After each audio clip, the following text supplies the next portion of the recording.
क्या हो अगर आपको कभी गुड बाय ना कहना पड़े? क्या हो अगर घड़ी चलना बंद कर दे, लेकिन सिर्फ आपके लिए? कल्पना कीजिए सिविलाइजेशंस को बनते और बिगड़ते देखना। दोस्त, परिवार, जनरेशंस सब चले गए, जबकि आप वहीं हैं। क्या अमर जीवन एक वरदान होगा या अभिशाप? आज आइए अमरता के पीछे के अजीब, थ्रिलिंग और टेरिफाइंग साइंस को जानें।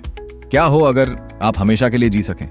वीडियो शुरू करने से पहले आपसे रिक्वेस्ट है कि यदि आपको यह विषय पसंद आए तो कृपया चैनल को सब्सक्राइब करें, ताकि आपको अगली दिलचस्प सामग्री के बारे में अपडेट मिलते रहें। आइए मूल बातों से शुरू करें। आखिर हमारी उम्र बढ़ती क्यों है?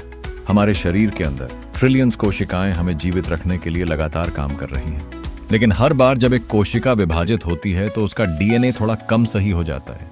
प्रत्येक क्रोमोसोम के अंत में सुरक्षात्मक टोपियां होती हैं, जिन्हें टीलोमेयर्स कहते हैं, जैसे जूते के फीते पर प्लास्टिक टिप्स। हर बार जब हमारी कोशिकाएं प्रतिकृति करती हैं तो ये टेलोमेयर छोटे हो जाते हैं। आखिरकार वे घिस जाते हैं और कोशिकाएं ठीक से काम करना बंद कर देती हैं। यही कोशिकागत उम्र बढ़ना है। लेकिन यह कहानी का सिर्फ एक हिस्सा है। हमारे शरीर में समय के साथ डैमेज जमा होती जाती है। फ्री रेडिकल्स से, रेडिएशन से, छोटी जेनेटिक एरर्स से, दशकों से टूट फूट इतनी बढ़ जाती है कि हमारी सिस्टम्स विफल होने लगती हैं। तो उम्र बढ़ना कोई एक बीमारी नहीं है, यह एक जटिल, अनस्टॉपेबल प्रोसेस है। दुनिया भर के साइंटिस्ट्स उम्र बढ़ने के रहस्य को सुलझाने की रेसिंग में हैं। कुछ रिसर्चर्स का मानना है कि उम्र बढ़ना खुद एक बीमारी है और बीमारियों का इलाज किया जा सकता है। एंटी एजिंग साइंस की दुनिया में प्रवेश करें। कुछ जानवर, जैसे झींगा मछलियां, टेलोमेरेज नामक एक एंजाइम का अनिश्चित काल तक उत्पादन कर सकते हैं। यह उनके टेलोमियर्स को सिकुड़ने से रोकता है, जिससे उन्हें संभावित जैविक अमरता मिलती है। क्या हम एक दिन मनुष्यों में इस एंजाइम को चालू कर सकते हैं? क्रिस्पर का उपयोग करके साइंटिस्ट्स अब उन जीन्स को एडिट कर सकते हैं जो उम्र बढ़ने को स्लो कर सकते हैं। चूहों में उन्होंने जेनेटिक स्विचेस को बदलकर जीवन काल को सक्सेसफुली बढ़ाया है।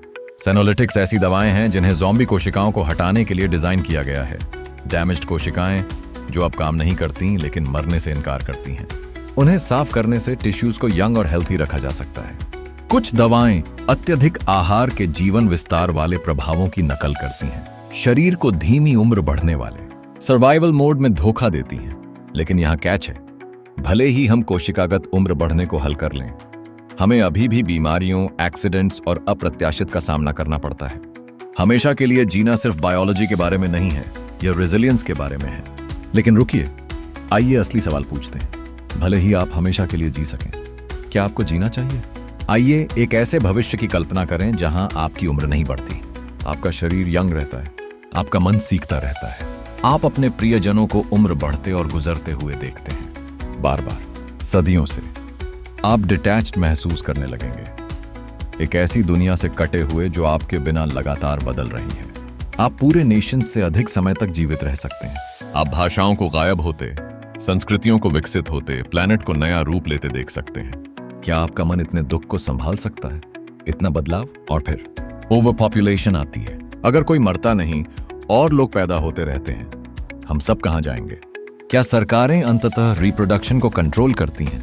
क्या केवल धनी लोगों को ही अमरता तक पहुंच मिलती है? अमरता दो प्रकार के लोगों को जन्म दे सकती है, नश्वर, अमर। ऐसी दुनिया में सत्ता के संतुलन का क्या होता है? क्या होगा अगर आपको शरीर को बिल्कुल भी संरक्षित करने की आवश्यकता न हो? क्या होगा अगर आपकी कॉन्शियसनेस हमेशा के लिए जी सके? साइंटिस्ट और भविष्यवादी पहले से ही माइंड अपलोडिंग के विचार की खोज कर रहे हैं। ह्यूमन ब्रेन के हर डिटेल्स को स्कैन कर सकते हैं, उसके न्यूरॉन्स, उसके कनेक्शंस, और इसे एक सुपर कंप्यूटर के अंदर फिर से बना सकते हैं। थ्योरी के रूप में आप खुद का एक डिजिटल वर्जन बन सकते हैं। आप वर्चुअल दुनिया में यात्रा कर सकते हैं। आप खुद की कॉपी बना सकते हैं। आप सिमुलेशंस में रह सकते हैं। लेकिन फिर बड़ा सवाल आता है, क्या वह आप हैं या सिर्फ एक कॉपी? और पहचान का क्या होता है जब आप अपने शरीर से बंधे नहीं होते हैं? कुछ साइंटिस्ट्स का मानना है कि पहला अमर मानव पहले ही पैदा हो चुका है। दूसरे तर्क देते हैं कि फिजिक्स के नियम, एंट्रोपी, कॉस्मिक दुर्घटनाएं अंततः हमेशा जीतेंगे। लेकिन यहां कुछ सोचने लायक है। शायद अमरता अंतहीन वर्षों के बारे में नहीं है। शायद यह उन वर्षों की क्वालिटी के बारे में है जो हमारे पास हैं। क्या जीवन अपना अर्थ खो देगा अगर यह कभी खत्म नहीं होता? क्या मृत्यु जीवन को अपनी अर्जेंसी, अपनी सुंदरता देती है? शायद असली रहस्य अमरता का पीछा करना नहीं है, बल्कि इतनी पूरी तरह से, इतनी बहादुरी से जीना है कि एक छोटा जीवन भी अनंत लगता है। तो क्या होगा अगर आप हमेशा के लिए जी सकें? क्या आप इसे चुनेंगे या आप वास्तव में अभी जीना चुनेंगे?